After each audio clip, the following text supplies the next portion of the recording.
Aziz yurtdoshlar, bizani gruppamizdan kuzatib turganlar, mana hozir bugun kech biz ham biz Hakim akani xonadonlariga yana keldik. O'shadan xol-ahvol so'rash uchun shu gruppani kuzatib turganlarga, bizani videomizni ko'rib turganlarga va bizga borini ayamay ehson qilib turganlarga katta rahmat aytamiz.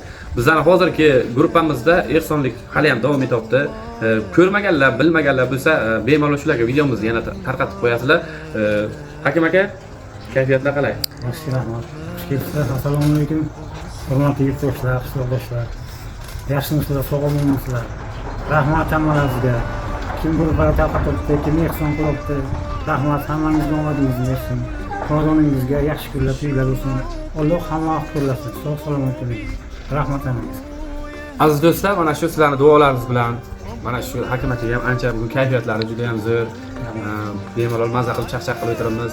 Xudo xolasa loyihamiz davom etyapti. Ko'rmagan, bilmaganlarga yetkazib qo'yasizlar. Sizlardan iltimos shu videomiz tarqalishiga, yana ham ko'pchilik ko'rishiga yordam beringlar. Gruppaga a'zo qo'shinglar, qo'shilmaganlar bor, bilmagan, eshitmaganlar bor. Kimdir ehsonlikni kimgadir beraman deb yurganlar bor, egasini topolmay yurgan insonlar bor. Men sizlardan iltimos qilib qolaman, shu videolarimizga befarq bo'lmasdan, shuni yaqinlaringizga, do'stlaringizga hammaga jo'natib qo'ying.